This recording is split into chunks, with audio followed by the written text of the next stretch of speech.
విజయనగరంలో దొరికినటువంటి సిరాజు, ఆ సిరాజ్ స్నేహితుడు హైదరాబాదులో ఉన్నటువంటి సిమ్రాన్.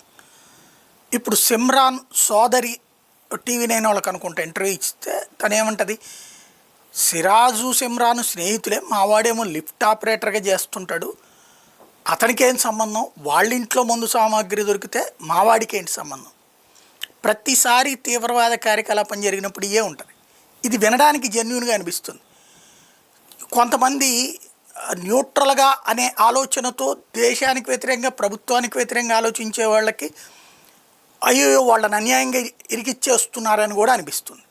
బట్ ప్రాక్టికల్గా ఒకటే, ఈ ఇద్దరికి మధ్యన ఉన్నటువంటి సంబంధం, ఇతనికి బోల్డంతమంది ఫ్రెండ్స్ ఉన్నారు సిమ్రాన్, వాళ్ళు ఎవరిని పట్టుకోవట్లేదు.